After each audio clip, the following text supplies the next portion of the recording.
Ustadz Arifin Ilham. Dari awal beliau memang mempercayakan kepada saya untuk membuatkan film biografi tentangnya. Beliau langsung bilang bahwa bikin cerita dari sebuah novel istri saya, judulnya Suamiku Menangis.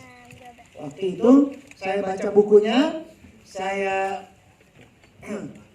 simpulkan bahwa saya tidak akan membuat film biopik yang mainstream yang sama dengan film-film biopik lain, tapi berhari-hari, berminggu-minggu belum dapat juga ide-idenya.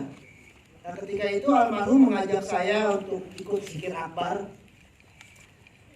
Alhamdulillah ketika itu dapat ide bahwa film ini harus dibikin sesuatu hal yang fiktif dari cerita based on true story. Hingga saya mendapatkan sebuah cerita dalam cerita.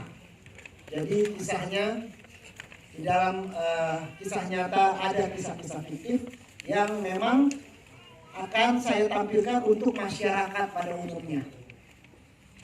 Nah, disitulah saya ajukan itu, alhamdulillah Ustadz senang, langsung silahkan eksekusi film ini. Sampai akhirnya film ini jadi, saya preview kepada Ustadz dan alhamdulillah Ustadz senang, walaupun ada beberapa revisi, dan alhamdulillah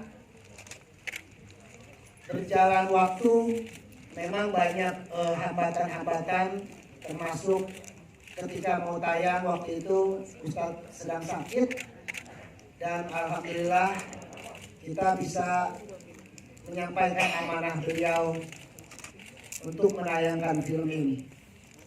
Film Suami yang Menangis, sebuah amanah dari almarhum Ustadz Arifin Ilham.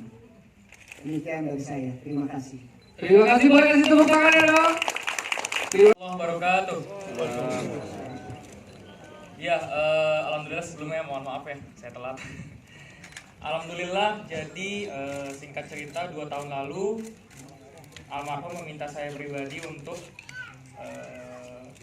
memerankan almarhum di film Suami Menangis begitu. Saya pikir bercanda karena kan saya basicnya background saya ini bukan sebagai aktor, nggak seperti senior saya, nggak seperti Kak Popi atau Mas Farid juga.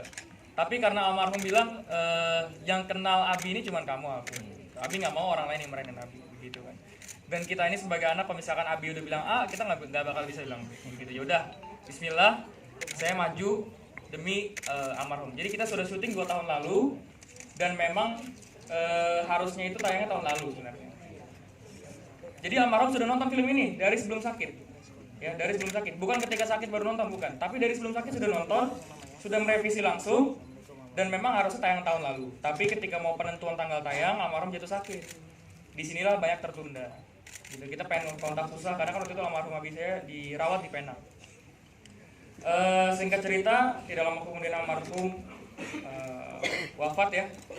Dan memang hikmahnya saya bisa berani bilang kalau hikmahnya ini adalah tayangnya kenapa setelah wafat gitu. Kok bisa ya? Hikmahnya ya in memorial, mengenang. Terlebih nanti kan serentak di seluruh bioskop itu tayang tanggal 5. Ketika tayang tanggal 5 itu tepat beberapa hari setelah 100 hari wafatnya almarhum begitu. Jadi saya harap masyarakat yang saya harapkan dari film ini adalah film ini semoga bisa menjadi syiar, bisa menginspirasi, dan masyarakat bisa mengenal lebih dalam sosok almarhum ini seperti apa. Karena kan seperti apa, selama ini kita hanya melihat dari luar aja gitu. Ya kurang lebih lah seperti itu. Dan terakhir saya mengucapkan terima kasih untuk yang sudah datang sini, yang jauh-jauh, bahkan ada yang dari luar kota. Terima kasih sekali dukungannya, mohon doanya semoga film ini bisa menjadi syiar dan berkah ya, insya Allah. Amin. Terima kasih Kak Muhammad Al-Faiz, boleh kasih tepuk tangan media dan rekan-rekan yang ada di sini, silakan. Ya, terima kasih. Assalamualaikum warahmatullahi wabarakatuh. Waalaikumsalam warahmatullahi wabarakatuh. Terima kasih teman-teman pers yang sudah datang hadir ke sini. Terima kasih semua juga kawan-kawan yang